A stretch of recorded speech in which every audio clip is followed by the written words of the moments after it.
ururka samafalka walaalaha gobolka Ndoolo ayaa caruur dhan 50 ilmood oo laga soo kala xulay xaafadaha magaalada Wardheer ee gobolka Ndoolo isla markaasina isugu jiray agoon iyo danyar u qaybiyay deeq lacageed oo dhan 200,000 oo bir taasoo qayb ka ah barnaamijka tabarucaadka bilaa xagaaga lagu garab istaago shacabka danyarta ah ee ku sugan guud ahaanba degmooyinka gobolka Ndoolo mutadawiciinta walaalaha gobolka Ndoolo ayaa deeqdan lacageed oo ciisiin ahayd gaarsiiyay ilaa 50 qoys oo caruur ah oo laga soo kala xulay xaafadaha magaalada deeqdan ayaana qayb ka ah barnaamijka tabarucaadka bisha barakeysan ee Ramadaanta taasoo lagu taageero laguna garab istaago danyarta hayntooda dhaqaale hoose ee ku sugan magaalada Wardheer gudoomiye ku-xigeenka gobolka Ndoolo mudane Cabdixakiin Faarax Jibriil iyo sidoo kale gudoomiyaha ururka samafalka walaalaha gobolka Ndoolo mudane Maxamed Cabdirasaaq ayaa halkaasi warbaahinta dawladda deegaanka Soomaalida SRTV uga warbixiyay programka walaalaha Ndoolo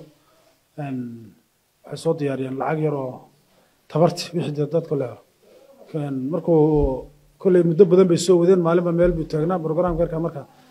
maanta heer ay dhalinyarta ciidiyaan afuri walaalka qorshooyin badan oo saasay soo wadeen maanta marka insha Allah waxaan siin doonaa 50 qoys oo lacagta in horta 200,000 oo sooriyaan in lagu ciidiyo warshaaba insha Allah jira waxay soo wadeen afuri walaalka programka la soo sameeyay waxyaalaha soo dhan waxa weeyaan dadka walaalaha ah dayar si isku nixira bishan Ramadaanka ya barakaysan in laga farxiyo qoys kasta intiisu yartahay si looga farxin lahaa in laga farxiyo yani waxa la diinta ay fariiso dadka mid cunto laga farxiyo mid dharkii ciid carruurta laga farxiyo dadka hayntooda yarta barnaamijka saas oo socday baa jiray barnaamijka kamid ah marka insha Allah maanta waxaan siin doonaa dhalinyartaas yani carruur dhalinyartaas waxay soo diyaariyeen carruurta si looga farxin lahaa marka lacagta waan ku wareejin doonaa barnaamijkan oo barnaamij soo socda waa markii saddexaad baan maleen hadda ay wadaan inta bisha Ramadaan saddexaad ee qorshahan la soo sameeyay degmooyinka soo kala qorshaal soo kale ay wadaan oo kaga farxinayaan waxa jira yani dadka danyarta iyo walaa carruur laga farxinaya jira barnaamijka socday si guud badalkeena ama deegaankeena uu qaatay qayb kamid ah maanta dhalinyartan walaalaha Ndoolo iyaguna ay qaateen marka aad baan ugu mahadcelinaynaa inay isxilqaankaas hayntooda haba yaraato iyagu waxba inoo dhalinyaro bilaa barnaamijyo waaweyn sameeyeen hayntooda yaradana inay dadkoodii ka naxayaan oo ay intay kolba karayaan ay caawinayaan waa qorshe aad loogu bogaadiyo aad waan ugu faraxsan aad ayaga ugu mahadcelinayna idinkan insha Allah waxaan rajaynaynaa inaad farxadaas ducada inaad ku dartaan dadkii waxaan inkugu daaqay meeshii ka soo saaray inuu isbedel qeyr qabilaasi iyagana inuu ducaysan saaka ujeedada aan isugu imaanay waxa weeyaan maadaama bishii barakaysaneed aan ku jirno waxaan soo diyaarinay barnaamij aan ku garab istaagayno dadka agoonta ah carruurta agoonta ah iyo dhammaan hooyooyinka danyarta ah si guud qoysaskaas aan ugu talagalnay inaan wixii aan gaarsiin karno waxa weeyaan karaanka anaga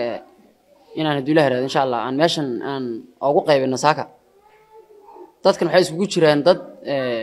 agoon iyo danyar ah oo laga soo kala xulay xaafadaha magaalada Wardheer